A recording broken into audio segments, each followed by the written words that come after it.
Welcome to Casually Criterion. My name is Chris. And my name's Justin. Casually Criterion is a weekly podcast where Chris and I are going to watch a film from the Criterion Collection each week, and we started at Spine number 1. And today's episode is Spine number 5, The 400 Blows by Francis Truffaut. Francois. Oh. Truffaut. Francois Truffaut. I was so proud for getting the Truffaut part right. And Yeah, then I messed up the completely Francis. forgot about the Francis. Francois Truffaut. I don't think anybody will really care. That won't be the last mistake I make today. So before we get into the movie, each week Chris and I want to talk about movie stuff that's on our brains. So we're going to do that. Go ahead, Chris. This is A Cause for Ceremony. This is episode number 5. I never thought we would make it this far, but we have, and we've arrived. But I wanted to talk about Criterion movies in general and how they are sometimes seen as a chore to watch. Or film language for most of the older Criterion movies is not what we're used to going to the movies now. It's a different language, really, visual language. And so it's as if someone from the past came to the future and they wouldn't understand our slang, right? And they probably wouldn't understand our movies very well. It'd be too fast for them, and they'd be like, I can't handle this. Like, that's the way my grandma is, you know? So I guess I just wanted to talk, like it can be a chore sometimes. I love them. And I think basically the way it works is the more that the more you put into it, the more you get out of it, Whereas, like, you can go watch a movie at the theater, you don't have to put very much into it. It's just given to you, especially the pop culture ones.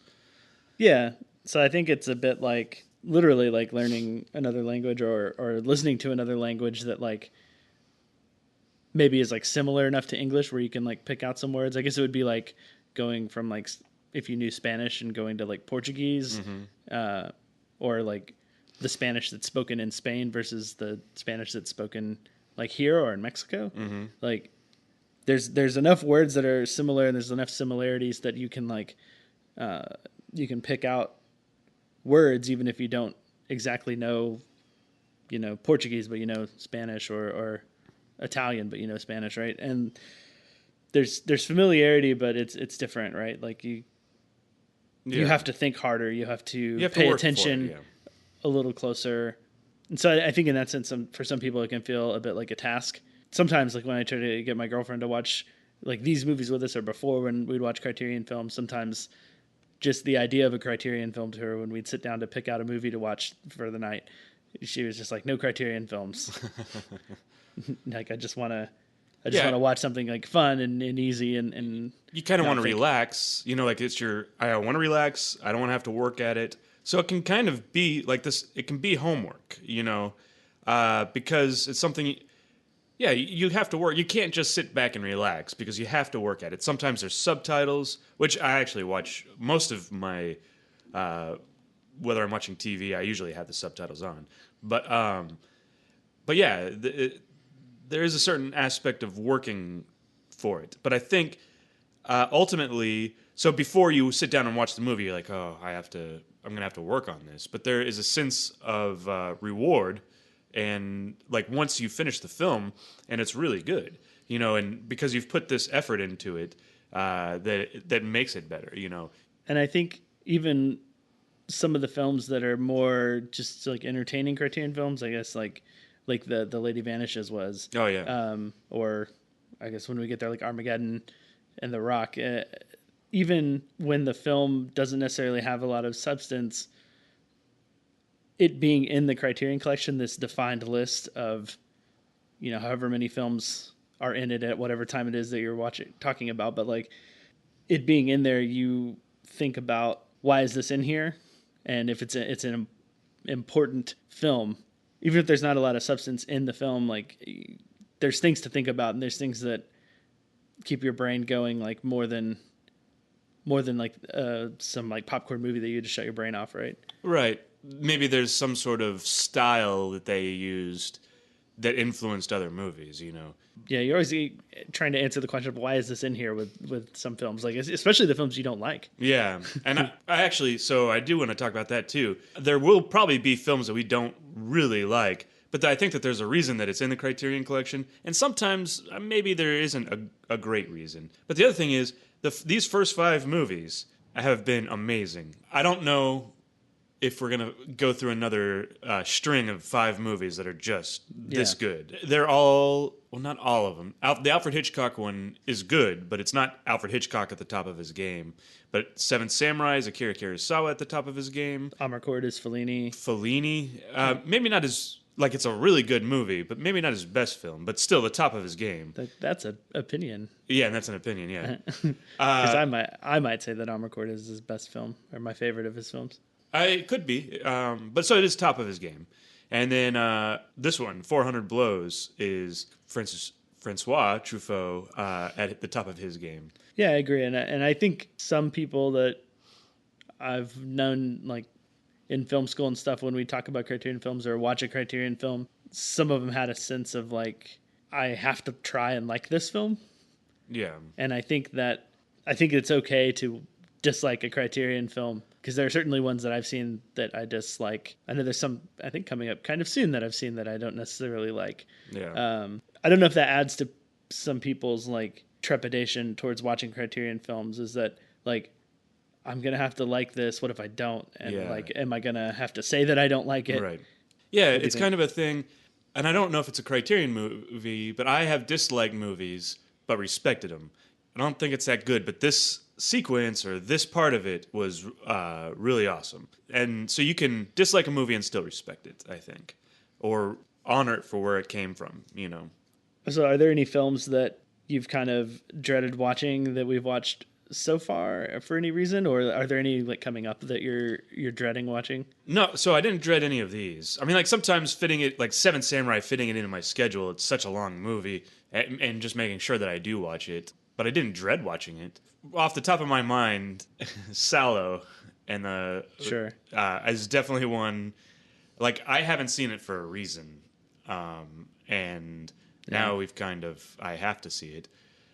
It is not one that I am looking forward to, but I am going to watch it. And we'll like with an open mind. I've seen it once. I've seen all of the worst parts 2 or 3 other times, and just showing other people like, I'm not going to make you watch this whole film, but check this out. I am not looking forward to watching like Naked Lunch again, because it was one I watched that I just didn't get it. I didn't understand. Well, sometimes like that. I mean, a second viewing can open up your eyes and you can see something new and you appreciate it in a whole new light. Yeah, I think I'll know what I'm in for on the second viewing and can kind of get past waiting for the film to get good. And so then I can notice more and kind of pay a little more attention. Yeah, so it'll be interesting. But this is our 5th episode, so let's just what was your favorite movie that we've seen so far? Amarcord. Yeah, Seven Samurai for me. Yeah. Although Amarcord, all 5 of them are way up there. But yeah, Seven Samurai is one of my favorite movies. Yeah, and actually I find that after we kind of talk about the films too, my opinion is either it can be swayed like a little bit more, like Amarcord I liked, but after we talked about it in the last episode, you know, it got me thinking about more things about it, and like now I like it even more than I did before we talked about it, you know. So Criterion is best served with somebody else, and you go have coffee casually with somebody, and you talk about it, and your appreciation for it through another person's eyes, or you know, through conversation, will only deepen the movie for the most part. So yeah. Full disclosure, we never have coffee while we do this. Not while we do it. So, most of the times I have coffee before, but... Oh, okay. Yeah. Not me. No, we should, because it's been a little lackluster lately, Justin, so if you could perk it up a little bit. Okay. I'll work on that. Okay. Are we good to move on? Do you feel like... Yeah. Is there any other points you wanted to touch on?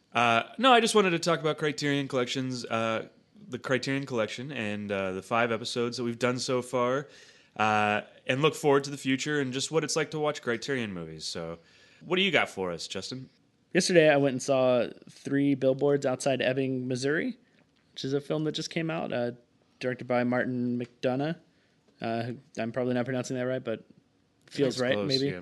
But yeah, he did In Bruges and 7 Psychopaths, which I never saw, 7 Psychopaths, but In Bruges I've watched several times, and I really like that one.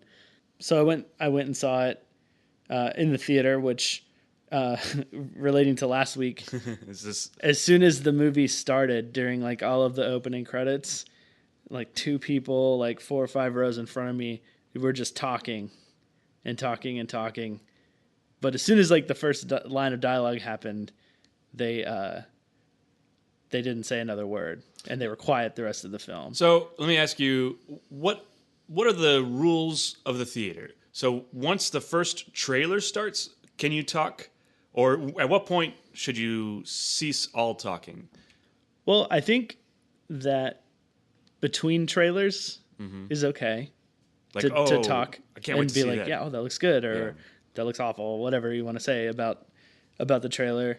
I think once the actual like logos for the film start is when you should cease talking. I do think that there's some instances where like making noise and talking, like obviously laughing is okay and whatnot, but like I think if you're just talking to the other person, that is not okay. But if for some reason you get so excited at a part and you're like, yeah, when like the bad guy gets killed or something like that, or you do something like that that's like from excitement, I think that's okay. If you can't contain your enthusiasm, then that's all right. But just carrying on a conversation is probably not okay. Anyways. Yeah, or I guess if you consistently can't contain your enthusiasm at like everything that happens in the film, then that's probably a problem too. But I think if you have those moments, I'm okay with it. But anyways, I had that moment where I was like, oh no, these two are going to talk this like entire film, and I immediately went back to our conversation of like I wish, like I want to see this film really bad, so that's why I went to the theater to see it. But I thought for a second, I was like, I should have just waited. I should have waited till it came out on Netflix, or I could rent it or whatever and watch it then. But luckily, they did not say any like no word at all. It was totally silent and a great audience once the movie started, once characters actually started talking. That's good. But I think the film's interesting. I thought it was good, not great. The thing that was the most interesting to me about it was that it felt like an allegory for a lot of like the modern like protesting that's going on. Like I guess like specifically like NFL protesting, like players kneeling during the national anthem, because the film is about this woman who puts up these 3 billboards. She pays for the ads, and they basically call out the local law enforcement for not investigating the rape and murder of her daughter. Right? And so Did they not investigate it, or just not investigating enough?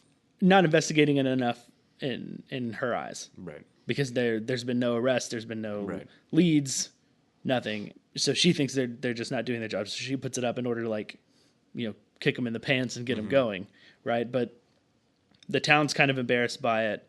The law enforcement, like, they don't want him up, right? And in reality, what she's doing is working there, at least like thinking about the case, but the whole town is kind of the opinion that she should take him down. And then it's like bad taste, right? Which is kind of the argument between these protesters in the NFL who are kneeling during the anthem, right? And I think it's a flawed movie in several places, but thinking about it with like the whole time I was thinking about it in that context of like of an allegory, a metaphor for these protests that are going on, and I feel like it's important to watch for that reason, at least like for some people. Yeah, I know. I'm a big fan of Martin McDonagh. Well, I guess I loved In Bruges. I didn't see Seven Psychopaths, which I feel like I need to just to kind of fill it out. And I have only heard good things about 3 Billboards. So I'm definitely excited to see that. Yeah, I know you haven't seen it, so I'm trying not to go into like too much detail. It's not perfect by any means. I certainly have my issues with it. Like I said, it's good, and there's a lot of stuff that's really fun and enjoyable about it, but it's not great. Like, it's not something that I would say like you have to go see this in theaters. You have to go see it as soon as possible. I mean, even ultimately, if you miss it, you're not missing out on that much. But I think the most interesting thing to get out of it is someone's perspective on this whole like protesting and calling out law enforcement, and whether or not that's fair or you're being anti-police, disrespectful. So I guess if you're going to watch it now is the time to do it, while the political climate makes it extremely like relevant, and not when and if all of this stuff blows over and is resolved or unresolved, Yeah. whatever. Like that. Cool. Yeah, well, I'll definitely have to watch that soon. Hopefully this week sometime I'll get a chance. Okay, well, let's talk about the 400 Blows.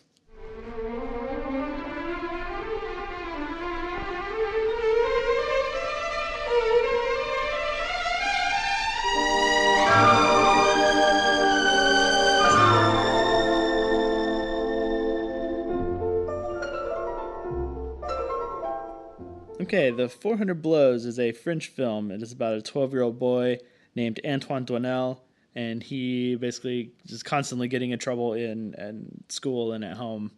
It's directed by Francois Truffaut. This is our second week in a row that we have an autobiographical film. Yeah, last week we did Fellini's Amarcord, which is autobiographical about his childhood as well. Yeah. Very different movies, but both autobiographical, about their own childhood. I always like finding the themes, like week to week, like what's this, like World War II was a theme for a while there. And obviously with Amarcord, we had a very fantastic version of a childhood where memories are exaggerated and caricatured and not real. And in 400 Blows, we get basically the polar opposite of that. We get very realistic, very real memories. This movie probably started the French New Wave. So, and one of the things they were known for was this realism, the sort of like documentary style of filmmaking where you're filming on the streets and it's real people. They're not paid actors. You just go out and get your scene shot, and there's a lot of people that like look into the cameras as they're going by because they don't know they're being. I didn't notice that as much on this one as I have on some of the other French New Wave. I feel like I noticed it in a couple of scenes, and though there were less scenes in this where they're on the streets. Like I remember, or if they're on the streets, it's a very long shot, and they're kind of painting. So like the people that are being filmed don't know that they're being filmed, as opposed to some of the other ones. Yeah, the camera. Some of the cameras farther away on like a longer lens, so that people aren't quite noticing the camera as much. Yeah, he was one of the major French New Wave directors, and the French New Wave kind of came out of this magazine or a newspaper called Cahiers de Cinema, where they were all writing about films and critiquing films, and they were basically a bunch of film critics who they all started making movies. And Truffaut was one of the main film critics. He grew up watching films. He would often skip school and go see movies. He dropped out of school as a teenager, and I think he kind of had in mind like his own education that he wanted to pursue, which it maybe didn't, like maybe the school didn't provide him that. But there's a quote from him that he wanted to watch 3 films a day and read 3 books a week, and that was like his goal and his education. Yeah, that's actually pretty cool. Like he just needed to educate himself. It's a lofty goal. Yeah, I mean, 3 films a day. That's 6 hours. That's 6 hours roughly, probably more sometimes. And then 3 books a week. Like I feel pretty good if I read like 3 books a year. I kind of feel like, oh man, I've read a lot this year, and so 3 books a week is impressive to me. Alongside 3 films a day, it's like maybe you're not doing anything else. But yeah, he became a film critic at Cahiers de Cinema. After getting kicked out of the military, he was discharged, supposedly for being like unruly and disorderly, like not wanting to obey all the harsh rules. Yeah, I very much like his character in the movie. Back to the I don't know how to pronounce it, Cahiers de Cinema. That was kind of, for that whole group that was part of it, it was kind of like their college. That was their education on films. And they kind of even came up with their own rules a little bit, but like going out onto the streets and filming, especially in Hollywood at this time, like in the 60s, a lot of them were shot on studio sets, and they're giant musicals, and they cost a lot of money. Westerns. Yeah, really westerns. So not a lot of them were shot on location. And this was kind of a new and revolutionary way of doing movies. Part of that was born out of there was the big neo-realist movement in Italian cinema. with movies like The Bicycle Thieves and Open City. Rome Open City by Rossellini. And I think that kind of like fed over into their thinking and of how they wanted to make films. While writing for Cahiers du Cinema, they kind of came up with this idea, and I think Truffaut was one of the main authors of the theory of the auteur theory, which is something we haven't actually talked about yet, even though we've often talked about the directors pretty heavily. Yeah, describe the auteur theory, and then we'll talk about it. The auteur theory is basically the idea that the director is the artist of the film, like the sole author of the film, which I guess that's what auteur means, is author in French. He's the sole author of the film, like the film being bad or good or great or amazing, like, and everything about the film like fully rests on the director's shoulders. So Truffaut had a reason for that, because I think at the time, much like video games aren't considered an art form now, I think at the time when cinema first started, or around that time, it wasn't necessarily considered a true art form. Like the great literature that he was, the 3 books a week he was reading, he wanted to make it more of an art form. And by giving responsibility to one person, he felt that he was going to make it more of an art form. Yeah, and really, they started the movement of like the director getting the acclaim. Yeah, as author. Yeah, like... Or the blame. The acclaim or the blame. Sure, yeah. And that's without that, I don't know that we would... I mean, maybe at some point eventually, but they're certainly the reason that directors are so focused on now. Yeah. What do you think about that theory? I mean, there are definitely directors like Quentin Tarantino or Paul Thomas Anderson where I feel like you feel them more than anything else. But then there's also... journeyman directors where it's more like Joe Johnston, I think is his name. He did Rocket Man. Rocket Man? No, or Rocket the Man. Rocketeer. Rocketeer, yeah. Very different. Very different. And I think he did one of the Jurassic Parks, but he was just he did a good job, but you can never, like if you tune into, it's on TV, you tune into a Quentin Tarantino movie that you've never seen, you can tell that it's Quentin Tarantino by the dialogue, right?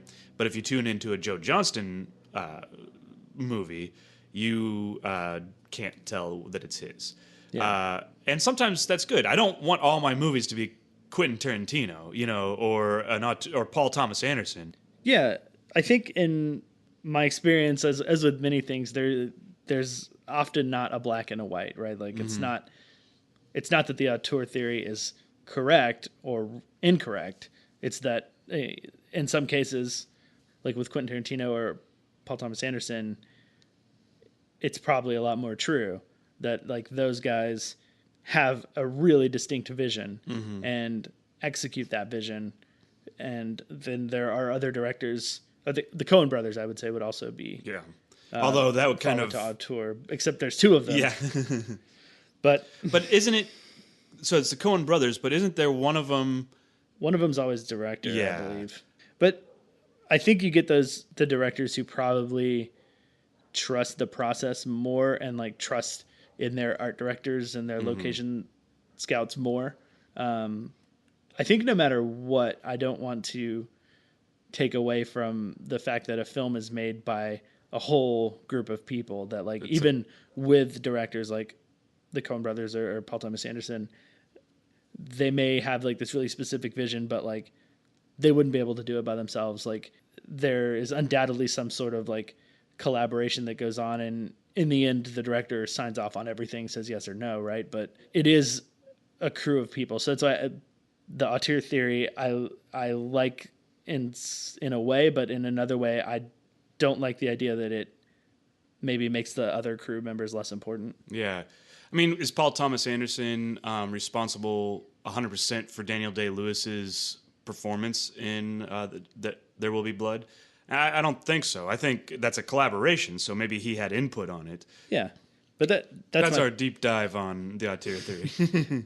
Yeah, sometimes true, sometimes not. Even when it is true, there are still other people that should get credit. Yeah, absolutely. There's people there. The director's not the only one working on the set.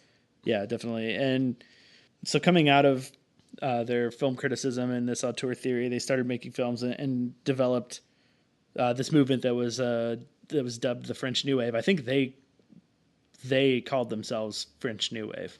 I don't think it was something where like we look back on history, like we call World War One now, but at the time it was like the Great War or something like that. It's only in hindsight we can give it World War One because now we know there was a two, right? But I think they actually dubbed themselves French New Wave. Okay. So yeah, as we talked about, the French New Wave kind of had this sort of realist documentary view on filmmaking. They would go shoot on location. They would go shoot in the streets for free. They wouldn't get permits. They would just run out with their cameras. The way that I heard it explained by someone, and I can't remember who. I don't know if it was just a person that I was talking to or if it was something I read, but this was years and years and years ago, was that a lot of times the French New Wave movies were celebrating movies with their movie, right? Like in some films, you don't want to break the illusion that you're watching a movie, right? You want people to get sucked into the story and not feel like I'm watching a movie. And French New Wave is kind of the opposite of that. Like so often they're doing things that are intentionally reminding you that you're watching a movie. Yeah. And bringing movies as a whole to like the forefront of your brain. They're commenting on movies with their movies. Yeah.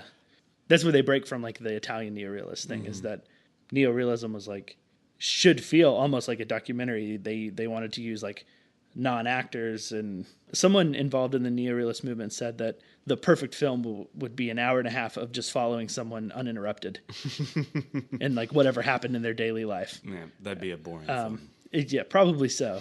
So it was about that illusion, but the French New Wave were like, this is a movie. You're watching a movie, and they kind of remind you of that a lot, which is just something to keep in mind, I think, as we discuss the film. You know, I think we're going to have plenty of time to talk about more about the French New Wave, but the French New Wave, to me, is almost like the greatest movement, other than the invention of the camera, the greatest thing that happened to film, I think. Without the French New Wave, we don't have Martin Scorsese. You know, we don't have George Lucas. We don't have Brian De Palma. You know, like that group that came about in the 70s, 10 years later. We don't have Taxi Driver. The French New Wave is the greatest movement that happened in cinema. I think it was the biggest film movement and the most influential thing on all these directors who are like made like the biggest films of like the 80s and 90s and some even now. But yeah, like you said, George Lucas, Martin Scorsese, Brian De Palma, Francis Ford Coppola, Steven Spielberg, and Francis Ford Coppola had kind of he came up at the same time, right? And he'd started making films. Yeah. Coppola come up earlier, a little bit earlier, but the rest of the guys were he was kind of an old hat, but the rest of the guys and him eventually were influenced by it. Anyways, that's a whole nother conversation. Yeah, and of course. Steven Spielberg put Truffaut in Close Encounters of the Third Kind. He was a big fan, I guess, and they eventually were friends, which is cool. Yeah, absolutely. Truffaut himself, he was influenced by Hitchcock. Yeah, and there's a whole book of an interview just between the two of them. Have you ever read it? No. No, it's fascinating. I've looked through a little bit of it, like when I've seen it on a bookstore shelf, and so I've like picked it up and kind of looked through it, but I've never actually taken the dive to like buy it and sit down and read it. Well, I know what I'm getting you for Christmas. That's a good idea, actually. That's great. One of the other things that was great about this film, the actor, the young Jean-Pierre Laude. Oh yeah, he is incredible.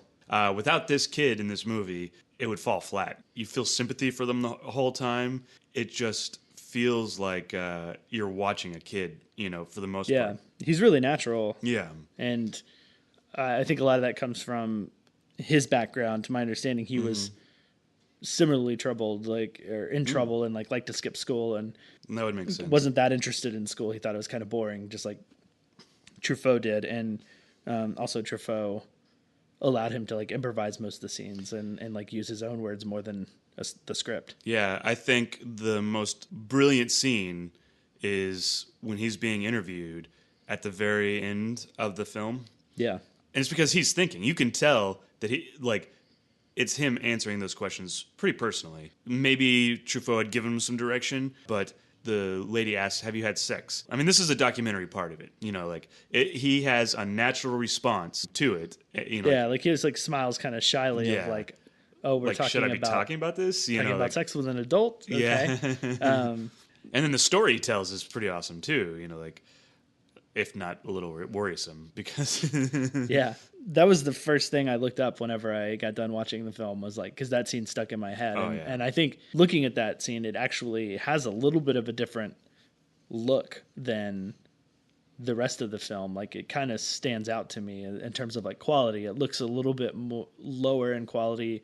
Like maybe they shot it with a different type of film. So in my head, I said, what did they do for this scene? Because it's shot slightly differently. His performance is so natural. I thought, did they just sit him down and interview him and not tell him Yeah. that this is They're for the actually- movie?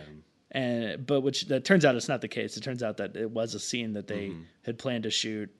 Truffaut told Jean-Pierre Laud that they were going to shoot it. He gave him like advance warning. This is what we're going to do. So like he knew all about it. But I guess they just sat him down and got him so comfortable that it. Yeah, I think it's the just comfort. So flowed why? out. That's interesting. Why do you think it was lower quality? And you're right. It was lower quality. Did they use a lower quality film so they weren't spinning as much because they were rolling? You know, it took them a while to get them comfortable, or why is it lower quality? They also don't cut back and forth. You never see. Yeah, the there's no psychologist. second angle Yeah, in that scene. It's all in him. Like, and every time we go to a different section, it's just a jump cut, which is another hallmark of the French New Wave. There's a lot of jump cuts. But I mean, obviously, I can't say for sure why they did it. My guess would be partly what you said, that they're saving money on a cheaper film stock because they're just going to roll and let him talk, and it's not. They can't be like really precise on what they're shooting. And then also potentially they use like maybe a smaller camera, like a less noisy camera. So it's not as distracting. It's not as distracting for him. He can be more comfortable. Maybe they wanted to use less light so he doesn't feel like he's on set and like he's acting. So they maybe used a film that like allowed for less light, but the trade-off for that is that it's grainier, it's lower quality. So they kind of took everything down a notch, so it's less quality. So like they kind of dim the lights a bit, but what they get is this performance from this kid because he's able to forget that he is on set. Okay. Yeah, and the other thing too is that for most of this film, since they were just shooting out on the streets, when they would do that, they would just go out with like a camera and a very poor quality like sound recorder that was light and easy to carry, so they could move around really quickly and not be as noticeable. So they wouldn't be stopped from filming. So most of those sort of scenes are dubbed in post, and a lot of the film was dubbed in post so they could shoot cheaper, right? And when you re-record your lines as an actor, like it's difficult to get back to the same performance like that. It's a whole other like skill of being able to like ADR really well and give like the same performance while you're not in the moment in the scene. You're just in a studio repeating lines word for word that you've already said, trying to like match your lips. Right. And I think for this scene, they needed to record the sound as well. They needed to record the sound. So probably, again, like lower quality camera that's not as loud, noisy, like just a quieter running camera probably changes the look as well. That makes sense. That scene in this Jean-Pierre he makes the movie. And he was asked back. So basically, him and Francois Truffaut. How many more movies were there? 4 more movies about Antoine Doinel. Yeah, they made 4 other films. I think 1 short film and 3 feature films. Okay. With the Antoine Doinel character, directed by Truffaut. Jean-Pierre Laud came back, and I think the last one was made, 20 years after 400 That's Blows. amazing. Yeah. So yeah, over 20 years they like followed this character. Yeah. And had him age. So he's 34 at the same time way. then, huh? Because Yeah, so then the last film, I guess he's 34. And of course, Criterion has this box set out that has all the films. So if you're interested in that, you can go buy that box set. If you want to know what happens next. Which I have to do. Have they released a Blu-ray yet of that? I don't think so. Yeah, I haven't really been into Criterion with the Blu-ray as much as when they were DVD. Yeah. I have the DVD, which I bought for review. So I've watched them all, and they're all great. I hope they release them on Blu-ray. So getting into the movie, like, what did you think about the opening title sequence? It's all these like handheld shots of the Eiffel Tower with the credits over them. Yeah, as we move in closer and closer, and then we finally get to it, and then we move further and further away from the Eiffel Tower. So in my research, like when I was looking into it, one of the theories was that it's from the point of view of a child in a car, and so you're looking at the Eiffel Tower, and from the different angles. I like it. I like the music, and I think that makes sense. That theory that it's from the point of view of someone in the car, a child in the car that's just riding along, and doesn't really have a choice in where they're going, but is looking at the Eiffel Tower. And why looking at the Eiffel Tower? Maybe that's where the child wants to go, and so he's looking at the monument as they and then they drive past it. Like as a child, you'd be like, "There's that thing," and then you drive past it, and you look at it, and then you look at it as it disappears off into the distance. Yeah, and it also seems larger the closer you get to it. And as a kid, like the Eiffel Tower is probably this. I mean, probably as an adult, it's this massive thing, but as a kid, like even more massive. And that's something that I noticed that at first I was like, is that the Eiffel Tower? Because it seems kind of small in like the first couple of shots, right? And then once we get on it, I'm like, okay, yes, that is definitely the Eiffel Tower. It's huge. It's massive. And I'm thinking about this now because now that you bring up that point, I've actually never saw that, and I didn't actually do any research about the opening title sequence or what it meant. But so maybe I'm way off base. But as you grow up and you get older, life starts to get harder and less like simple. And more like, I guess, like seemingly insurmountable for some people. Like if you have a lot of, problems or you have a lot of struggles and stuff. And like, so as you get closer to the Eiffel Tower, it's kind of like a metaphor for you seeing like more how like grand life is, I guess. I don't know. I'm struggling to put this into like an actual coherent thought. Do you understand what I'm saying at all, or do you have? Are you saying that as a child, we're moving towards the Eiffel Tower and it's grand and it's fancy, and then you leave it behind as you go into adulthood? Is that what the metaphor that you're looking for? Not necessarily. More like life's problems get bigger and suddenly. So you're saying the Eiffel Tower is life's problems. So at and first he's it's getting small, closer, and then it gets bigger. I don't know that I buy into that. I like to read into things way too far. I mean, it's interesting. I think there's a bit too much. I mean, we can move on from that because it's probably completely wrong. The other thing I just thought is that it's really handheld, and obviously they just like went out and snagged these shots of like. Wait, do you think that those are handheld? I thought. It felt smooth as like they were. I felt like they were in a car. To be honest, and I think they're in a car, but like also handheld. Oh, okay. It's like I mean, the movement's smooth because it's very clear that you're right that they're driving in a car. Yeah, okay. Yeah, filming out of the window. Yeah, so okay. But it is being handheld, so it's not like a smooth right. It's not tracking stationary. shot. Yeah. And then for a long time after that, we don't get a lot of handheld. Like that's what I noticed, that like the movements are they're on dollies and they're really smooth, like tracking shots. And I think that's just a byproduct of like having to go snag shots of the Eiffel Tower and not go set up like elaborate tracking shots. It's the only way they could get it, Yeah, and there's a lot of like handheld in the French New Wave, and I'm just thinking that like this being one of the early French New Wave works, it just kind of establishes what is more of a thing, I think, as we go on into French New Wave films and other French New Wave films that we'll watch, is that there's a lot of that like handheld camera. And this being the first one and like the opening credits being like super handheld. Yeah. I just think it's a good primer. Yeah, it's a beautiful intro, And in the title sequence, he dedicates the film to Andre Bazin. So Bazin was, if we're pronouncing that, Bazin. He was part of Cahiers de Cinema, and he was actually kind of a mentor to Truffaut.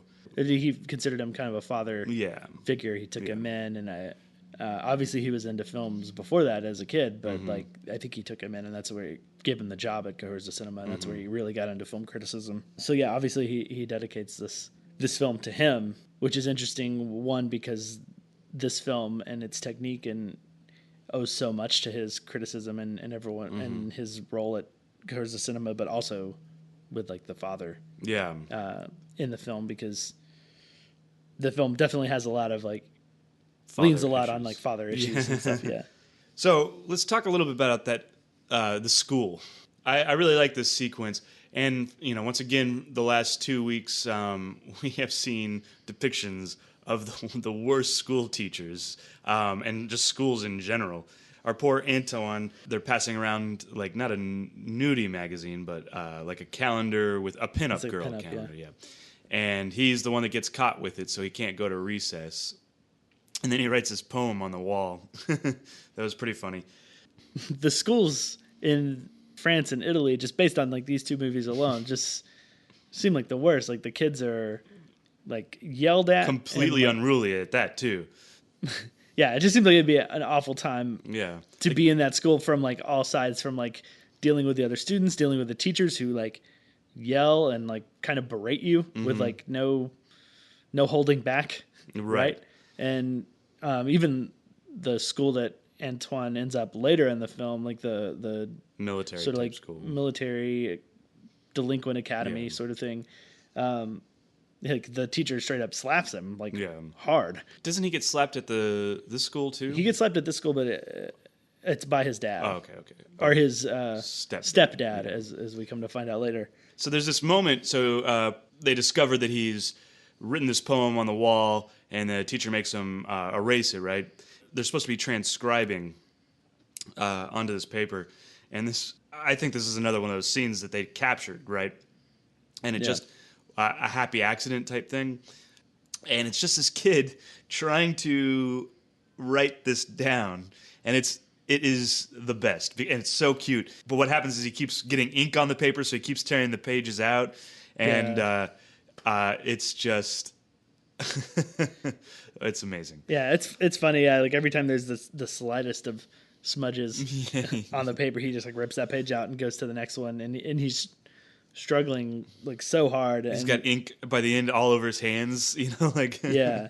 It feels to me like are you familiar with Jacques Tati, like Monsieur Hulot's Holiday? I don't think I've seen films? those. I know the director, but I don't think I've seen. He did a bunch of films in the 60s and stuff, but his biggest film was Monsieur Hulot's Holiday, which did come out in like the mid 50s, I think, before 400 Blows. And this whole scene feels like exactly like a moment out of that. And undoubtedly Truffaut would have seen Monsieur Hulot's Holiday. And it's got a lot of these sort of like slapstick bits of like where people are trying to do like mundane activities and they struggle with them and things go horribly wrong. And I feel like this is a bit of Truffaut doing that.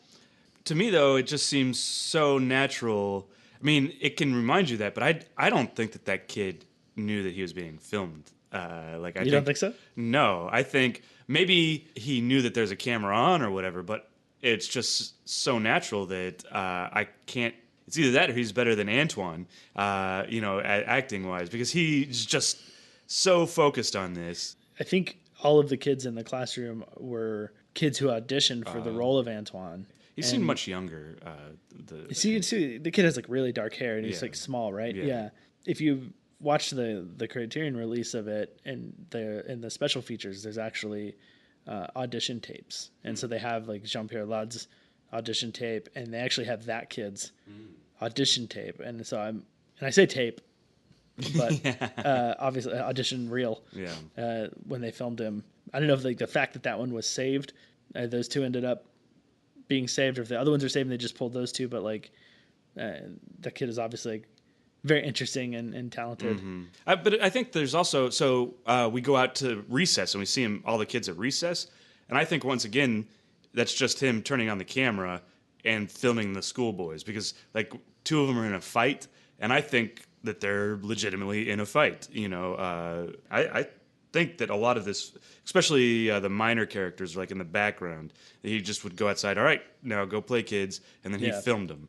Yeah, I think that's certainly valid. I question that just because I've tried that sort of thing with some of my short films in film school of like, I'm not going to tell anybody what to do, and we're just going to roll the camera and like see what happens. And like you kind of end up having to guide people a lot on like if you want them to do stuff, because people tend to clam up like if they know that they're being filmed. Right. So I don't know.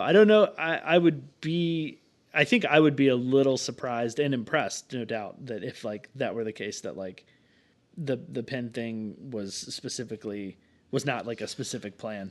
because I also thought that they like panned over and the kid was doing that, and then it like cuts back and forth to him like in and out. I don't know. It's just it speaks to the movie as to how natural it is. Yeah, Like yeah. well, I think so. I think they did that in the puppet show too, which is another moment. I think a puppet show, those kids don't know they're being Yeah, filmed. there's 100%. yeah, I agree. and that's another one of those moments. It's so awesome to watch those kids react to the wolf and stuff. I mean, they could have been watching something else, I suppose. And I think all of that really ties into the documentary style of, Mm-hmm. and I think you do get some natural reactions of like, maybe they did like hide the camera while that kid was trying to struggle to take his test or whatever. But I think that's that realist like French New Wave idea of keeping it like a documentary and not overproducing your film, Right. and kind of just letting things happen. Mm-hmm. So a lot of the shots when Antoine is in trouble in school and he's like made to stand on the corner where he writes the poem, Mm-hmm. he's behind the board and we don't even see him. Mm-hmm. And like sometimes the teacher's yelling at him, but we don't see him, which I thought was really interesting to do that, is to not show him in trouble a lot. Like we get a couple of shots of him behind there, but for the most part we stay in the classroom and he's just behind this board and in trouble. Mm-hmm. Like I saw the whole time I was like, why would he put this giant like chalkboard easel stand like right in front of the main character when he's in trouble and not let us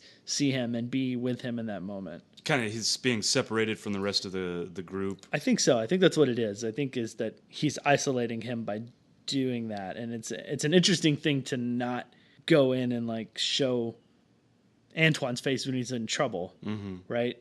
Because that's what we would do now. Like we want to see his face, we want to see what he's thinking and how he feels about being in trouble, but we don't. We kind of hang back, at least for a while, and like stay in the classroom. I think it's just a really interesting choice. Then it's one of those things that maybe Truffaut had the confidence to know that we don't need to see him. Most people watching the film, everyone has been a kid, has been in trouble. Like that's an emotion that we don't need a close up on Antoine's face to tell us that. And I think that's a bit of Truffaut's confidence as a filmmaker and a storyteller, and like to cut that out and not give us this, not spoon feed it to us. Yeah. So he goes home, and the teacher gives him homework that he's supposed to do and turn in the next morning. He goes home and he talks with his mom and his dad. And it's interesting, the dad kind of eggs him on. The dad wants him to get in trouble, kind of. He's like, ask your mother if she's if the dish towels are burning or something like that. Yeah. And it's funny, but in retrospect, after having watched the whole movie, there's a good chance that the reason Antoine's always in trouble is just because of the dad, like egging him on to a certain extent. But there's this moment the next morning where he wakes up and he looks in the mirror and he realizes that he hasn't done his homework yet. And I can't tell you how many times I had that feeling. Sure. You're like, oh, I can't wait to go to school. And you're like, oh. And then the whole way to school, you're thinking of an excuse as to why you didn't do it. Surely everybody can relate to that, right? I mean, personally, like, I was not very good in school. Like, I finished like 13th from the bottom of my class when I graduated high school out of like 450. I was like ranked like 437 or something like that. And the whole reason was because I would always forget to do my homework because I'd come home and I'd just start doing other things and thinking about it. And I just never thought about doing homework. Like I passed all my tests. That's the only way that I got by the skin of my teeth and graduated was because I passed all my tests. I tested out of some classes in order to graduate because I knew all the material. I could do it. And I was smart enough to do it, right? I guess, but like I would always forget homework. And so I've had that feeling so many times in my life, more than I could ever even begin to count. And so logically, instead of going to school, he skips. Yeah. Right? Yeah, because that's the best way out. Like I never had that choice because I would always get dropped off by my parents. I didn't walk to school. So do we want to talk about the mom and dad right now and the relationship, or do we want to move on and talk about them later? I think we talk about him here in a second. Like I just want to focus on that section real quick where he skips school because one, they go to see a movie. Yeah, definitely. Which is obviously that's what Truffaut did, pulling from his own life there. And the most interesting part of that to me is when they go to, I guess, I don't know if it's like a fair or carnival or whatever it is that we don't really see, but they go to a place that has a ride, and it's one of those rides that you get in and you stand up against the wall and it spins, and the floor drops out, but like the force of the centrifugal force yeah. of the ride is like pinning you against the wall so that you're not going to fall. So these are in like carnivals all the time, right? Yeah. We stayed with that scene a long time. Like when they go to the cinema, they like run in. I don't even think we get a shot of them in the cinema, and then they're just done with outside the of the cinema yeah. later, right? And they do a cool shot. So I think they go into the cinema and they come back out, and they're walking down the street in the camera, and then it pans, and they're walking. So they're walking away from us. The camera pans, and they're walking towards us on the other side of the street. Yeah, it's like a whip pan. Yeah. So like while everything's all blurry from the panning, they cut to a different shot, right? So they do that there. So yeah, but we spend a lot of time. Like I think we pretty much stay with Antoine like the whole duration of that ride. Yeah, from like beginning to end on the ride. Yeah. And why do you think maybe that Truffaut is like? Well, Truffaut's in that scene too. So he is. But why are we focusing on that part of it so much? Like, there's obviously some significance, I think, in something more that we're supposed to get out of it other than like, look, they had a fun time on the spinny ride. Because if that were the case, we only need 10 seconds of that scene. And then we cut away, just like the cinema. Yeah. I don't know. What is your idea on that? I'm thinking there's some correlation to being held in place by the motion of this ride, of like being pinned up against the wall, and like he's able to like wiggle around, right? And Antoine is to like slide around, and he changes his position and gets kind of goofy with it. But maybe there's some sort of metaphor with like being stuck in place because of like the turning, the motion of the machine, and like his life like kind of seeming like he's pinned up against the wall because no matter what he does, he's just getting in trouble. Yeah. And like sometimes it's his fault because he forgets his homework, but sometimes it's like he can't stay out of trouble. He can't control what's happening around him. Yeah. It's going to happen no matter what. He's going to be stuck against the wall. Yeah, and he can try to wiggle around and do his own things and like have some fun, but it just seems like his lot in life is to be in trouble. Mm-hmm. And so that's what I was taking away from this scene is that. I think that could be, that it's kind of this force that's taking control. And once he skips class too, he basically sets himself down this path, of petty theft and like. So once he skips it, although it seems like a thing that he's probably done before, but he kind of goes down this path where he ends up in the delinquent school, So yeah, it's sort of the beginning. And it's a thing that he can't necessarily control. I mean, he's making decisions through it, but it was going to happen anyways, I do. Do you put anything on Truffaut's cameo in that scene? Like, why is there any reason that Truffaut would put himself in that scene? I didn't see him. So is he one of the spinny? I think he's in the ride. In the ride? Yeah, because I didn't notice him either. Like, I kind of know what Truffaut looks like, but like, I don't think anyone else in the scene was focused on. I thought he was too much. But I thought he was one of the heads, like looking down. That would be different than if he was. But maybe he is. Well, so we'll say that he's a head looking down. Why that? Is there a significance of putting himself in that scene as like a head looking down? I have not thought about that. Yeah, fair enough. Do you have any idea or like why he would be in that scene? I'm trying to think of it in the context of why filmmakers would put themselves into a scene, and like the biggest example I can think of is from Breathless, which is a Jean-Luc Godard film. Mm-hmm. It's also French New Wave, but like that film is about a guy who kills a cop and he's on the run, right? Mm-hmm. Well, we get this like 25-minute break from that where we're not even dealing with him running from the cops anymore. It's just like him and this girl's relationship and them hanging out in an apartment for a long time talking about whatever. And we kind of drop the main plot for a while, and then Godard's cameo is him pointing to a policeman saying, hey, this is the cop killer that you're looking for.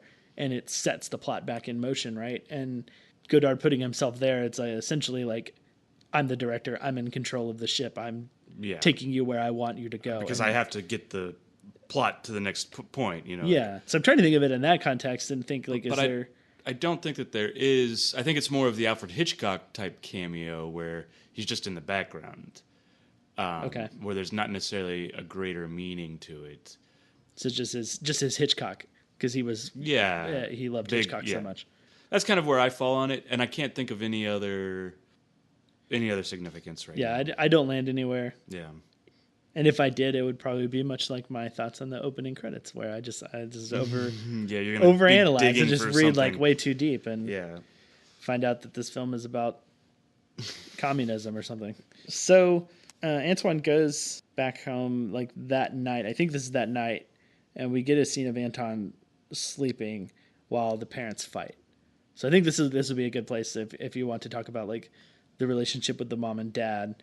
But the one thing that I wanted to point about that scene from like a filmmaking perspective is that we never get a shot of the parents fighting. We stay on Antoine the whole time, and we get shots of him and like close up on his face, which I admire Truffaut for doing that, because normally we would have that shot and we would see shots of the parents fighting and see that they're angry, but that's not what the scene's about. It's about how it affects Antoine. It's about Antoine, and to just like hold on him and stay on him the whole time and focus on his reaction throughout it all is a lot more powerful.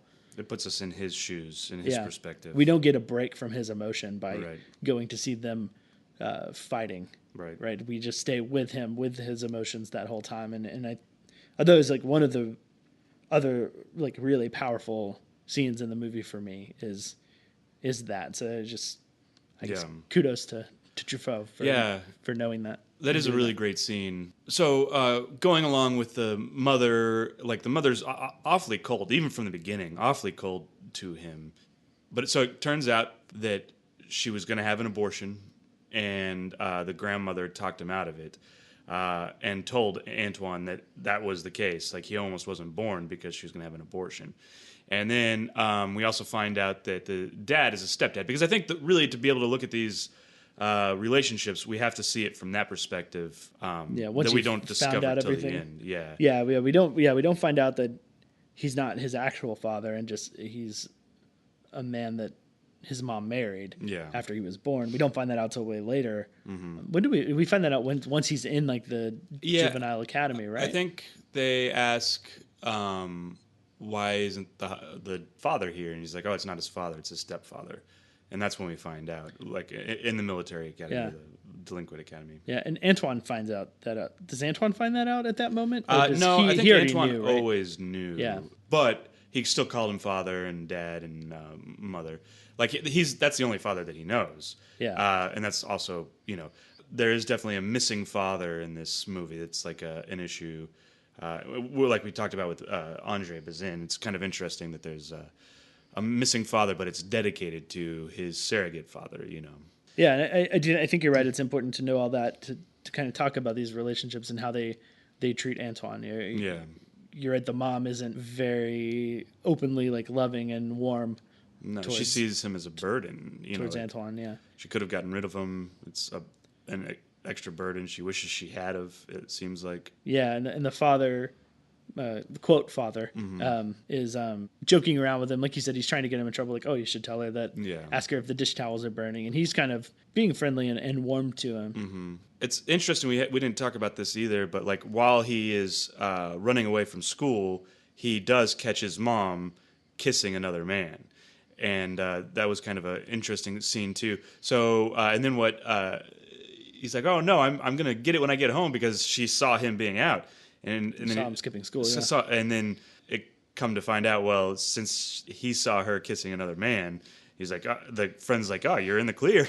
You guys both got each other doing something you weren't supposed to.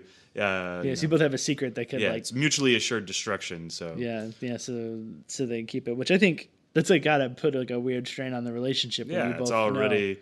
And it was already not great, yeah. Yeah, and I think so they go through this, a bunch of kind of like events where they aren't getting along, any of them. The mom doesn't come home till really late the night where he skipped, and so him and Antoine and the father hang out. And that was a really like fun scene. Like, there aren't very many like scenes of Antoine being happy, but I thought like when it was just him and the stepdad, he was genuinely happy, and the stepdad seemed okay. I think he was putting up with him, but as long as the mom's not there, then everything's okay. I mean, later on, after Antoine's, I think he's got in trouble for skipping and some other things. Maybe after the plagiarism incident, which we'll get to later, but the mom and the stepdad take him out. Like, oh, it's after the plagiarism incident because he burns. It's before he's been right caught. Before the plagiarism. It's after he plagiarizes for a assignment for school, but before she's he gets caught. If it's a top 3, so he's actually trying here. Like, so he read the book. What was the name of who wrote the book? Balzac. Yeah. So he wrote this book, and he's actually trying. The mom has offered him, like, if he's in the top 3 or top 5, 1,000 francs, right? Yeah. So he actually tries. They go out that night. The two of them the two parents are happy. They're not really arguing.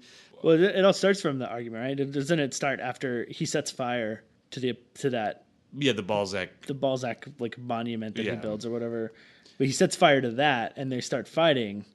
She's like, I've taken care of it. Like he's gonna do better now or whatever. Yeah, so they decide to like go out and have a night on the town, I guess, to try to just do something fun, or maybe even try. It seems like later she's in the film. She says something like, we've tried to punish him. We've tried to treat him nicely. So I don't know if I think maybe they're also doing that of like, let's take him out, have a good time. Maybe that'll solve some of his problems. Maybe we're being too harsh on him, but that obviously doesn't work either. Mm-hmm. And I think the way that they treat him when the film starts makes a lot more sense when you figure out all the relationships that it's his stepdad and not his real dad. Because the mom's been with him. She does like kind of see him as a burden. Obviously she wanted to have an abortion, but the stepdad has come in, and when you come in and you marry someone with a kid, like, that you're accepting this task of like taking care of a kid, right? Like, that's something that you're signing up for, willingly going into. And I think in that sense, he kind of probably tries a lot harder to compensate for the fact that he's not his real dad. So he is a lot friendlier with him, a lot more warm to him. In that sense, it's like, did you see Blue Velvet with Ryan Gosling and? Oh wait, Blue. Oh. Not Blue Velvet. That's not the right title. That's Blue Valentine. Blue Valentine. I have not seen that one either. Blue Valentine with Ryan Gosling and Michelle Williams. Well, like, you find out way later in that film that Ryan Gosling is not the kid's actual father, and that he was just started dating her right after she had gotten pregnant, and he's like amazing with that kid the whole film, right? Like, and I think it's kind of the same thing here, is that like you compensate for the fact that you're not the real father by being like overly warm, overly loving, trying to like, I don't know, win the kid over or prove that like you're there for the kid and that you've accepted it. It's a decision he makes, right? Well, at least in the Blue Valentine, he has to make a decision. I'm going to be the father's child. Whereas like the mother, she's never had a choice. Yeah, well, she had a choice, and she feels like she made the wrong one. Sure, yeah. By the end of the film, that kind of flips. She's a little bit friendlier to him. I think it's for a little bit, but yeah, at the very end. But the dad doesn't want anything to do with him. Well, the stepdad doesn't want anything to do with him. Right, and I think it's the same thing for the mom, right? At the very end, they go back in because he's written a letter to the stepdad about how the mom cheats, right? Is that what you got from that? Because they don't really go into. She's like, "Why would you send that letter?" So he's written a letter ratting his mom out because basically both parents have said, "We're done with you," and so the only thing he has left is to try to hurt them both. So he writes that letter, hurts the father, and I think the mom shows up and she's like, "I'm done with you. Like he's washed his hands of you," and she's basically done with him. I did like that in that same sequence when the mom shows up. The old buddy he'd skipped school with came to see him. I thought that was and they wouldn't cool. let him in. No, I think he left some stuff with them, but they wouldn't let him in. Yeah, but it was cool that he would still show up. I thought that was cool. Yeah, and I think it goes up against like the relationship with the parents, and that this kid like really cares and is really his friend, and Antoine probably feels that of like, this kid cares about me more than my parents, even though it's my stepdad. Like, the stepdad didn't show up. And, but then also earlier in the film, when one of the times when Antoine runs away, the kid takes him in and lets him stay in like the spare room, gives him a place in his to house, stay, and like a couple of different times when he actually gives him a place to stay and like really tries to take care of him. He takes his own food and gives it to him, like without it goes around behind his like dad's back. That was and actually gives Antoine food. a pretty awesome sequence where he adjusts the clock Yeah. to 9:30 so that his dad would leave sooner, and then he puts it back afterwards. That kid is very he's got it down pat, like on both his parents, like how to steal money, when to steal money, like how to get him out of the house. Yeah, and how does that compare to Antoine? Because they're both doing things that are wrong, and they're both doing things that would get a kid in trouble, but this kid doesn't seem to get in trouble. He seems to be... Is he craftier than Antoine? And is that part of like Antoine sort of being doomed to always get in trouble? Is that like right? He's just not good enough to get away with this stuff? Well, with the typewriter, and I mean, as much as I like the friend, I forget his name, but it was the friend's idea to steal the typewriter. So they steal it, they can't pawn it, and so Antoine wants to take it back so that his dad doesn't get in trouble, right? And he's like, the friend is like, no, it's your idea, you take it back. Yeah, craftier, I think, is the right word. He's a little bit so crafty. I think we get in the friend the example of like the kid who's able to do kid things but not always get caught. Like he's not doomed to always be in trouble. Like he has the ability to do these things and get away with it. And like a lot of kids do, I think Antoine's just been dealt like a poor hand all the time, or just like just bad luck. Like if it wasn't for bad luck, he wouldn't have any luck, sort of thing. I think one of the big turning points for the dad's relationship with him is when he finds out that he skipped class and he blamed not being there that day on the mother's death. He tells the teacher that his mother died. Which is actually, Francis Truffaut used that excuse as well. Yeah. But I think it's a little bit more plausible because it's like during the war, so it's that. Anyways. Yeah. Worst excuse ever. Don't ever, come up with something better. Like never a relative died to get out of anything. It just always seems like a bad idea. Well, at least not an immediate relative. Oh, my great aunt died. Okay. And then, sure, yeah. But so his dad shows up when he finds out that he skipped. That's when everyone finds out that he lied about his mom being dead. But then the dad slaps him in class, in front of everybody. And I mean, I can't imagine anything more embarrassing, right, than that as a kid. In front of all the other kids in the classes to have your dad show up at school, you're in trouble. And then not only that, but he slaps you across the face. Right. Right after that, it's his first time to I'm going to run away. I'm not going home. Right. Yeah. And I totally feel for that. You don't want to see those people again that embarrassed you. I don't know if he's more mad or more sad that he got caught, but or feels betrayed, that probably wasn't the best way to handle it, slapping him, and which later comes out to the dad tells the cop, he's like, we never beat him. Yeah. And they're like, maybe you should, is what the cop says. Sure. But they obviously do. Yeah. I just feel that's a big moment that really sets Antoine off to his first time to I'm not even going to go home tonight. I'm just going to run away. And he continues to run away throughout the film. And that's the first big moment that sets him off on I need to get out of here and just do something else. Before we moved on, I did want to talk about the gym teacher takes him out and he's blowing on his whistle, and all the kids are following after him, and slowly all the kids just disappear into the town as they run through it. It's pretty funny, and this gym teacher is pretty oblivious to what's going on. He's just blowing on his whistle, exercising, and everybody just disappears behind him. And it's actually a really pretty shot too, because it's up from up atop, and the kids just peel off slowly, one by one, until there's no one. Yeah, one or two no at one a behind time. him. It's obviously it's very funny. And I wonder if that's sort of indicative of Truffaut's attitude towards school, that the teachers just really don't seem to care too much about them. I don't know. I just feel it's sort of an indictment of of teachers.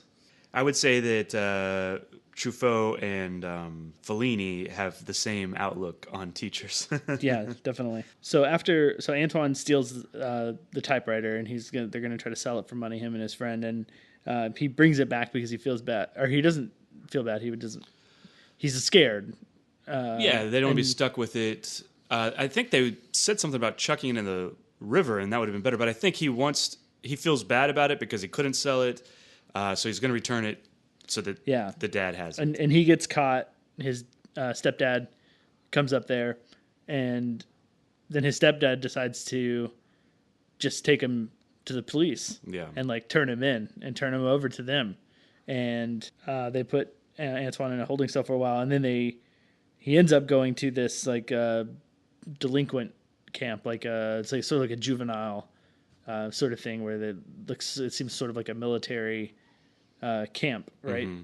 And the scene where they take him is really good. Like it's this long sequence of shots looking into the car that's transporting that has Antoine in it, and he's I don't know, I can't remember if he's being transported to the school or from like the police station to a actual jail until they end up taking him to the school. Because he's with like the older criminals. It seems like he's with like a few prostitutes, and maybe that he's going to another holding cell, like so that the judge can rule on the case, because the next day they go. But you're right, that is a beautiful shot as he's looking out of the back of that car, and he has tears through the bars. Yeah, through the bars. Yeah, and something was really interesting to me was the camera work in that, because we're not just on a shot of him and we're following him, but like the camera sort of like falls behind and falls back and then like pushes in on him, and then it'll pull back, and it does it in like a really dramatic way. Mm-hmm. Like it's not very subtle movement at all. Like It's really, really noticeable. And I wonder if that's to like heighten the tension of the scene and do this sort of like dramatic push in on this most dramatic moment, and playing into the whole French New Wave thing about making your movie a movie and keeping the audience aware that they're watching a movie, because in that moment you're really aware of camera movement. And some schools of thought on filmmaking is that like if you're aware of the camera movement and you're noticing it, it's a bad camera movement, because you want to suck the audience into and not have them thinking about the fact that they're watching a movie. Yeah. And he's doing the opposite here. You know, if I'm going to be completely honest, it didn't pull me out. Like I didn't necessarily notice the camera movement, but like I was right there with Antoine and feeling upset, and I didn't necessarily notice that camera movement. Okay. Yeah. Well, I'll assure you that happens, and maybe I believe you. Maybe that speaks to how far beyond French New Wave and the effect that it has is then that we're used to like these sort of like crazy camera movements and camera motions and like camera movements calling attention to themselves, because we have things like Birdman, right? That's like this thing about that movie is like, oh, it all looks like it's one shot, right? And you have these films now that like call attention to their own shots. You have David Fincher has these shots where like coffee thing, and like move through like the handle of like a coffee container. And I think that may be a little bit too much. Sure. Sure, but I guess we're more used to that sort of thing now. So maybe I didn't notice it, but I just like it, and maybe it's coming off of watching The Lady Vanishes and that's true. The Grand Illusion of these older films that just really stuck out to me. So is that the moment where we're looking at it's dark, but like the Eiffel Tower from the intro, he's stuck in this car looking out the window. Like he's not in control. He's just it calls back to the the shots outside the window. That's interesting. I didn't think about it that way, but I that scene is one of the other like heart wrencher scenes. In the film. Yeah, and it's made all the worse because there are moments where they are happy, where like maybe you could see that they could be happy. So they get to the camp. So I have a question about it, and maybe is it like also an orphanage? Because they have those three girls that when they first get to the camp, the three girls, they like put them in a holding, like they put them in like a cage. Yeah, like an animal cage. And I don't, is it because they're girls and there's a bunch of guys around? I think so. I think in that sort of environment, you would definitely have a situation where you keep the girls and the boys separate. Yeah. But there's obviously those girls, a ton of boys, and there's only these three girls. And they're little. So Yeah. it made me think that maybe this was also an orphanage type place. Yeah, I think that would explain it because in my head I was like, well, what do these girls do to like get in trouble? They're and not have even to be that here? old. They're like 5 or 6 years old, it looks like. Yeah, so I think that's a potential good explanation. Or just like kids that maybe don't have parents. The they don't parents have dumped them off or whatever. Just that by itself, like, is pretty heart-wrenching. yeah, it's very sad. Like and attention getting, I guess. There's really not a lot of girls in this movie. Like It definitely doesn't there's- pass the Bechdel test. no. There's the mother, and then there's like pictures of women. Yeah. Like posters, like they steal a poster when they're at like the cinema at one point. They steal a poster of a woman off of like a movie actress. But other than that, there's not a lot of girls. There's no like girl that he's interested in. Oh, there is that one girl. Well, and this also is kind of weird too. So they've skipped. And I think this is like the second time, like when he's run away, and it's right before the puppet show. So Antoine and his buddy, and then this little girl. I couldn't quite place her age, like where she was, but like they're all three of them are walking hand in hand. Do you remember that? Right, it's right Yeah, I before don't the remember puppet that at all, scene. but- Yeah, but I didn't know what they never elaborate on. Oh yeah. She's like way younger than them. Yeah. Okay, yeah, I do remember this because yeah. I was trying to figure out what they were. I was thinking they were gonna go with her and use her to I think they're use her just as going part to of a like a puppet plot. show. But Maybe. I guess maybe they just used her to get into the puppet show. Yeah, I don't know. Maybe so. That could have been what it was. Yeah. Like because here's our little My sister. little sister. Yeah. We're taking her to this puppet show. So maybe that's it. So there's her. There's also the girl, or the woman who's lost her dog. She asks Antoine like, "Help me find my dog," because he tries to help him, and then he gets shoot off. and he gets shoot off by the guy, the older like handsome guy. Is like, "No, go away! I'm gonna help her find her dog." Yeah. 'Cause she's gonna try to get with her, which actually is interesting. The woman is Jenny Moreau, who's a French actress, and she's in like Elevator the Gallows. She's in a couple of Godard's films, I believe, maybe another Truffaut film. But she was kind of like a big actress, and she has this like little small cameo. And the guy is also in a couple of other films, a couple other French New Wave films. He's in A Woman is a Woman by Godard, and like I was looking, I don't know what part it was, but somewhere else in the film there's a cameo by Jacques Demy, who's a big French filmmaker at the time. But I like that he's putting these like actors and actresses into his film in these little small bits, and it kind of watching all the films and seeing all the other French New Wave films, they have like weird random cameos like that like there's this whole community of people who all know each other and are making films together and like helping each other out. Yeah, and I think it's really it's one of the fun things you get out of this French New Wave community of filmmakers is that you get these little like threads between films and the sense of like a big group of filmmakers and actors just working together all the time. Yeah, like a group of friends, just making films, and then, hey, I want to make a film. All right, like I want you to do this, and then the other guy's like, I'm gonna make a film, and I need you to do this, and they just all help out, and it's kind of, which goes to the collaboration idea instead of the auteur. But sure, yeah, I just think that's really fun. It's something I enjoy and enjoyed in this film when it happened. So going back to Antoine's story, he's in the delinquent camp at this point. We don't get a lot of time in there. We have that one scene that we've already talked about where he gets interviewed by the psychologist there. We do have the one guy escapes and comes back. They're like, you were gone for 5 days, but now you're back and then you're getting punished. And he's like, but what a 5 days. I lived it up and I'm going to do it again as soon as I can. Yeah.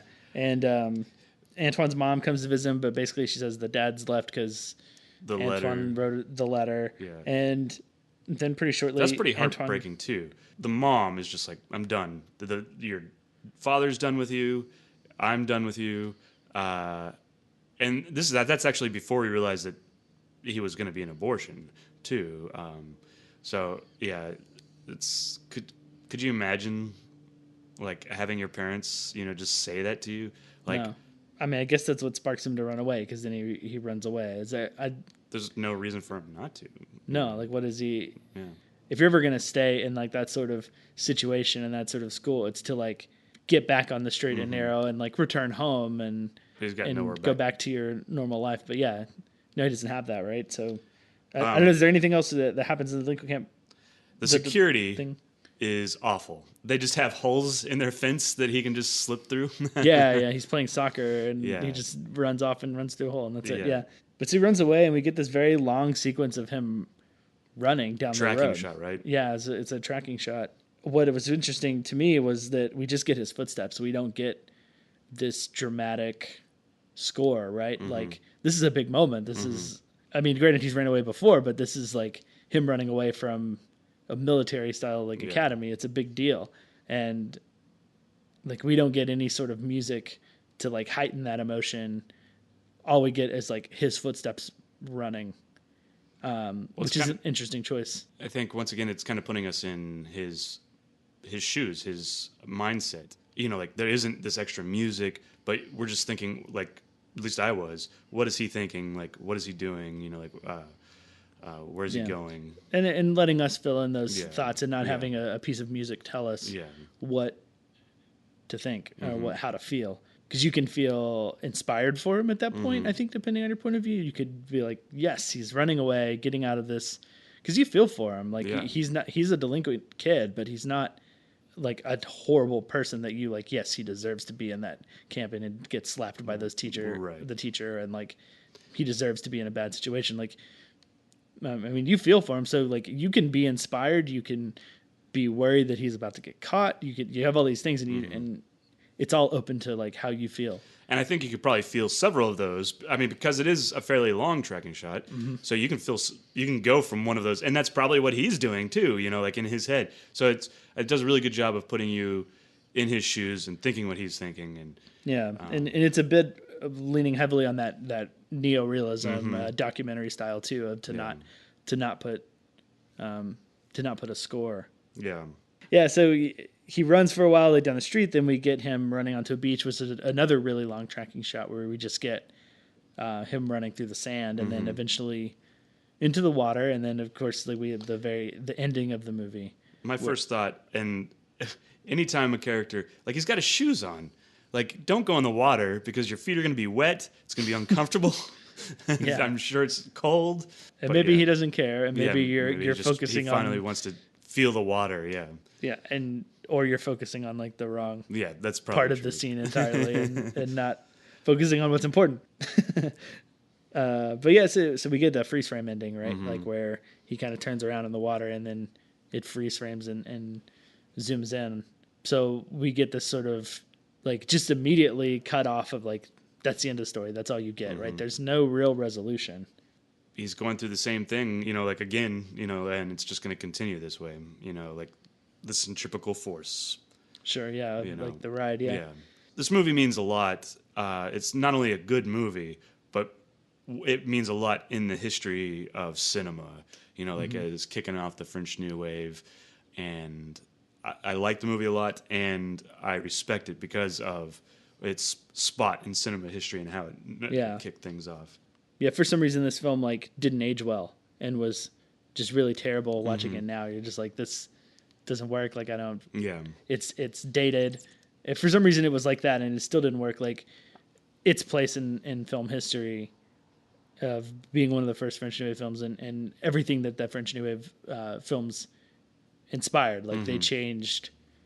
everything. They changed everything, yeah. Just like Citizen Kane did, or, you know, the first films and the introduction of sound, right? Like, it all changed everything after. Right. So even if you hate this film, you better respect it. Yeah, definitely. And where it stands in film history. But I don't have that problem because I like it a lot. Yeah, no, it's really good. It absolutely holds up and it's perfect. Yeah. I watched it, or I had my brother watch it when he was like 13 or 14. I was like, oh, you would really like this film. Check it out. And he just like, he identified with it like perfectly and was like, just right there with it, like every step of the way. He didn't say like, oh, it was old. It was like, I didn't get it. Like it perfectly holds up. It's a kind of a timeless sort of struggle. Yeah. So that's it for the 400 Blows. Chris, do you want to tell them what next week's film is? Yeah, absolutely. This is a first in this podcast for me. Next week's film is Spine number 6. It's Beauty and the Beast by Jean Cocteau. And it's the first one that I had not seen before. So I'll be watching a movie that I haven't seen before in the Criterion Collection, and I'm excited. I haven't seen it. Yeah, It is. I'm excited for you. I've seen this will be my third time to see this Yeah, film. it is silent, right? No, No. Okay. nope, sound. Okay. I So. thought for some reason it was silent, but I'm excited to see it, especially with the Disney Beauty and the Beast and being able to kind of compare those two things together should be interesting. It's available on Filmstruck for $10.99 a month. That's a subscription service, not unlike Netflix. It's also available to rent on most other on-demand platforms like YouTube, Amazon, iTunes. You can get it from there.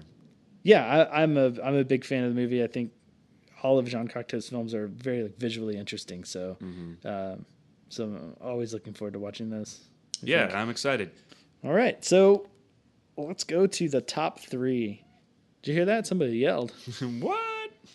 Every week, Chris and I like to do our top 3 films from like a different category.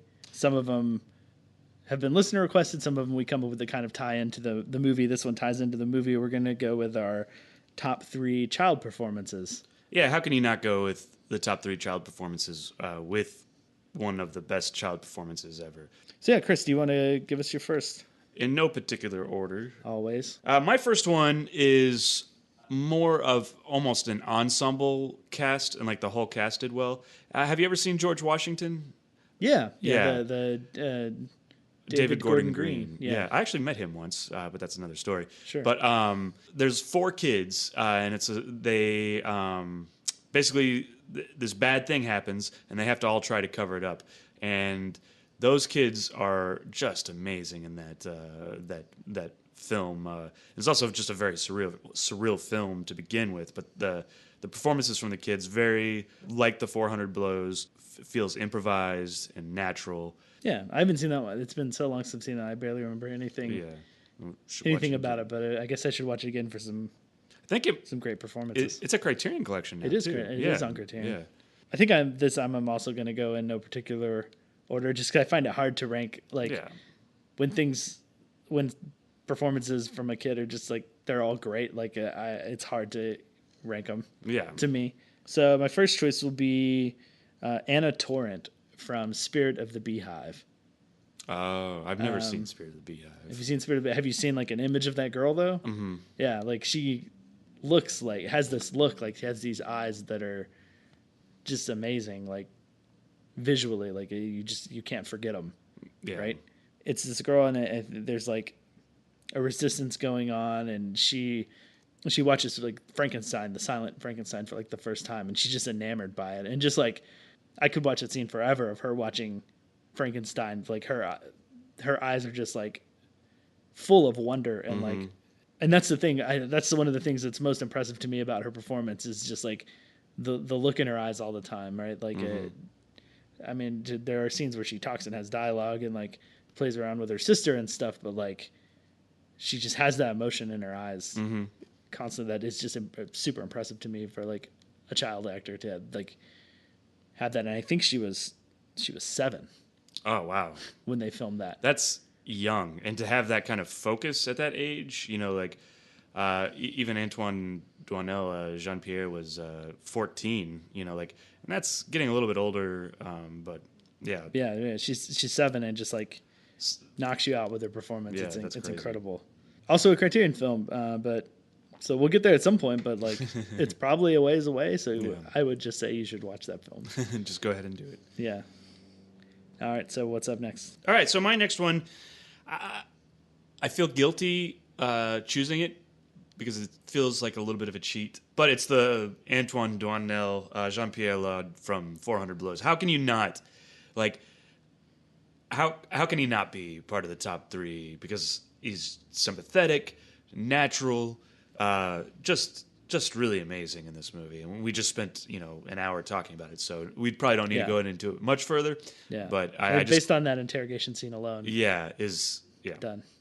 Adults don't give that kind of performance. So, all right, what's your next one? Yeah, next up for me would be Natalie Portman from Leon the Professional, or just Leon, depending on how you want to refer to that movie. I considered that one. Yeah, she was 11.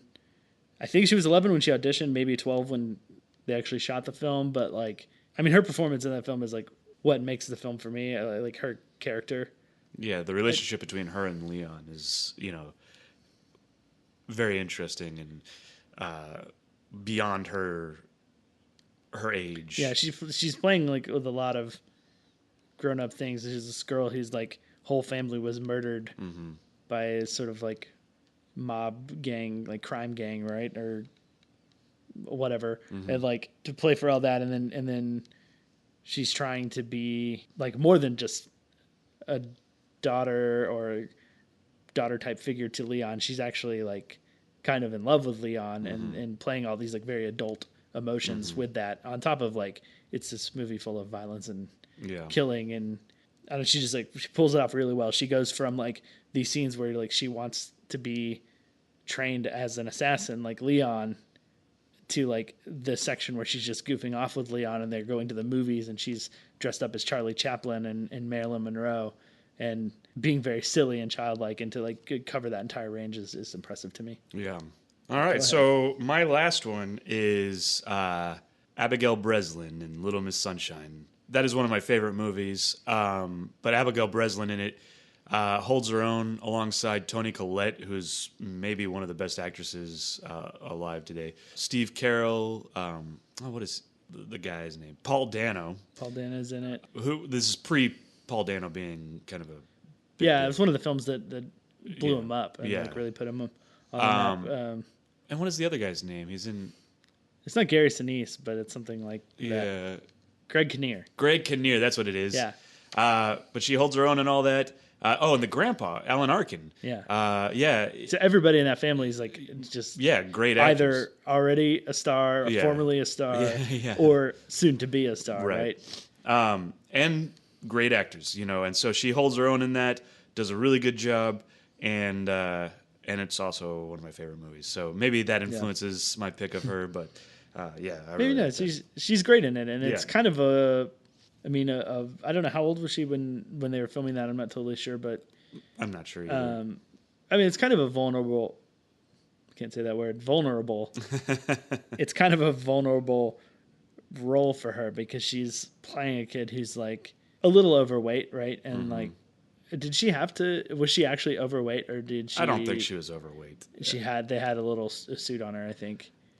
I don't know, but I think in order to save the psyche of the child, you would put a suit on. Yeah. But I don't think she was overweight, or she didn't look. I mean, she may have been a little pudgy, but she's like an 8-year-old kid, I guess ultimately she's supposed to be sort of like less attractive because she wants to be in the beauty pageant, but she's not the typical beauty pageant contestant. So to play that role as a kid, those girls. Well, this is a whole nother conversation, but that's not okay. What they like the beauty pageant kids, they are not adults, so don't make them look like adults. Anyways, that's the end of rant there. Sure. Yeah, we'll keep it short and sweet. Okay, that was your third, right? Yes, sir. Okay, so onto my third. I have no clue how to pronounce this name, so I'm just going to give it a go. Kevinzane Wallace, who is the main character, the girl in Beasts of the Southern Wild. Okay, yeah. She was 6 when they filmed the movie. She was nominated for an Academy Award for it. I think a lead actress role. She's the youngest ever to be nominated. But that film just blew me away. I had no idea. Like, I didn't know anything about it, but I cried during that film, but because of her. So, well, this is kind of off topic, and I haven't seen that movie, but I've only heard good things about it. I would love to be able to talk to the director and like pick his brain about how he worked with her at 6 to get the performance that he did out of her. It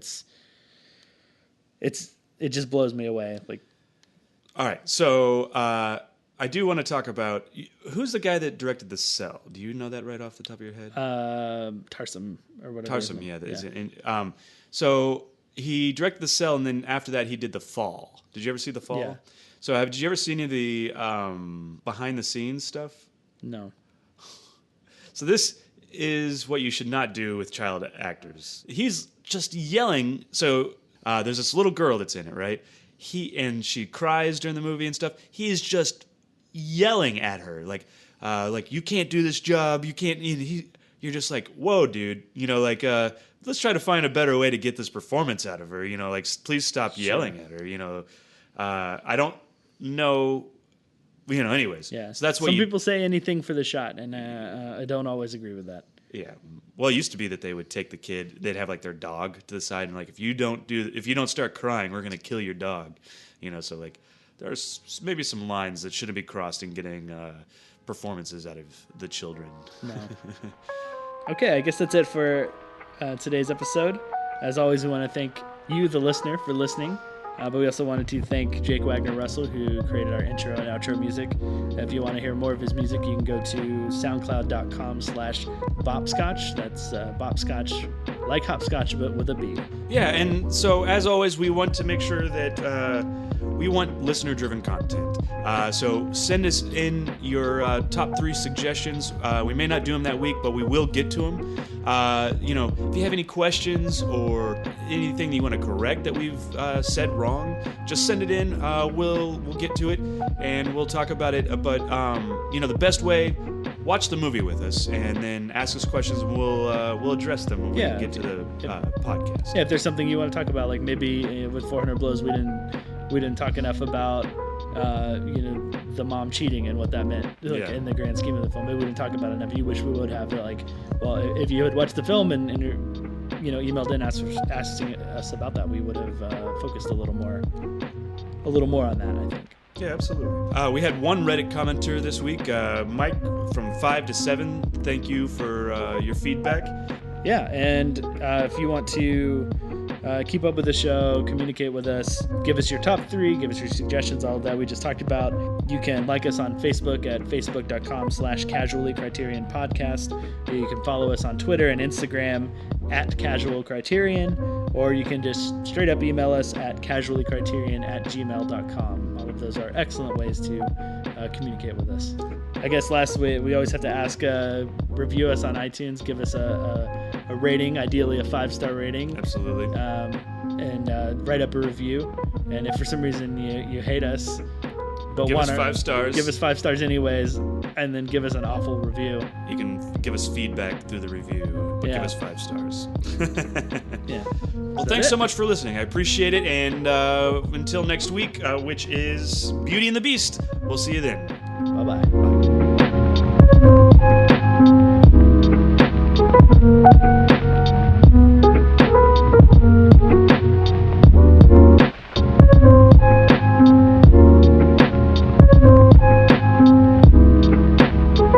Bye.